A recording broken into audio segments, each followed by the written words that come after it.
आणखीन एक मोठी बातमी। चाळीसगाव पोलिसांनी आंतरराष्ट्रीय ड्रग्ज रॅकेटचा पर्दाफाश केलेला आहे। 24 जुलै रोजी नाकेबंदी दरम्यान एका कारमधून पोलिसांनी तब्बल 64 कोटी 90 लाख रुपये किमतीचे एफेंटामाइन ड्रग्ज जप्त केलं होतं आणि या ड्रग्ज प्रकरणातील मुख्य सूत्रधाराला पोलिसांनी तामिळनाडूमधील नागापट्टम जिल्ह्यातील विलुंदामवाडी इथून अटक केलेली आहे।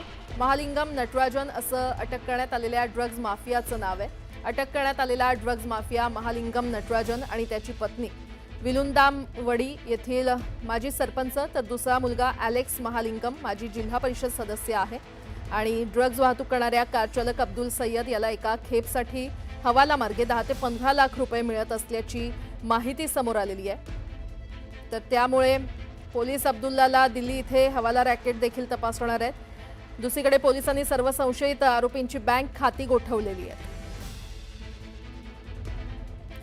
आणि या संदर्भात अधिक माहिती देत आहेत आमचे प्रतिनिधी विजय वाघमारे आपल्यासोबत जोडले गेलेले आहेत। विजय, काय अपडेट? निश्चित जळगाव जिल्ह्याच्या मागील काही दिवसांचा जर विचार केला तर ही आतापर्यंतची सगळ्यात मोठी कारवाई आहे जळगाव पोलिसांची। या कारवाईच्या माध्यमातून जळगाव पोलिसांनी ड्रग्सचं जे आहे ते इंटरनॅशनल रॅकेट जे आहे ते उद्ध्वस्त केलेलं आहे।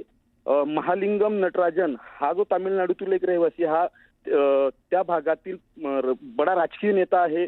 त्याने अनेकदा सरपंच पद उपभोगलेलं आहे। त्याच्या परिवारातील अनेक सदस्यांनी सरपंच पद, जिल्हा परिषद पद उपभोगलेलं आहे आणि सगळ्यात महत्त्वाचं म्हणजे त्याचं जे विलुंदामावडी हे जे गाव आहे हे श्रीलंकेच्या बॉर्डर पासून अवघ्या 15 किलोमीटरवर आहे। त्यामुळे समुद्री मार्गे हे जे ड्रग्स आहे तो श्रीलंकेत पाठवणार होता आणि श्रीलंकेतून आणखी इतर देशांमध्ये ते सर्क्युलेट केलं जाणार होतं। पण तत्पूर्वीच पोलिसांनी ही कारवाई केल्यामुळे आता जे संपूर्ण रॅकेट आहे ते उद्ध्वस्त झालेले आहेत। महालिंगमचा जो मुलगा आहे योगेश, हा देखील या प्रकरणात फरारी आहे। तो विदेशात पळून गेलेला आहे आणि पोलीस त्याच्या शोधार्थ आता रेड कॉर्नर नोटीस जारी करणार असल्याचंही कळतं।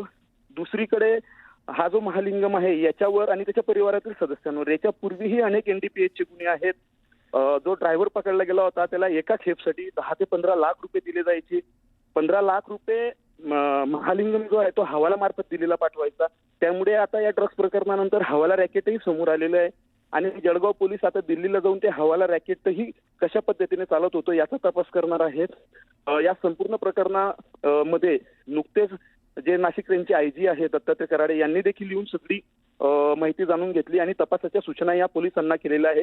आगामी काळामध्ये बँक खाती गोठवल्यानंतर जो विदेशात फरारी झालेला आहे योगेश महालिंगम, याच्या अटकेसाठी पोलीस प्रयत्न करणार आहेत। परंतु या संपूर्ण प्रकरणाची व्याप्ती बघता हे प्रकरण जे आहे ते एनआयए किंवा नार्कोटिक्स डिपार्टमेंटकडे जर गेलं, कारण की या गुन्ह्याची व्याप्ती जी आहे पंजाब, हरियाणा, दिल्ली या सर्व ठिकाणी देशव्यापी पातळीवर हे रॅकेट आहे। त्याच्यामुळे आता मोठ्या एजन्सीला हा जर तपास दिला तर याच्यातून आणखी मोठे मासे जे आहेत ते गळाला लागू शकतात।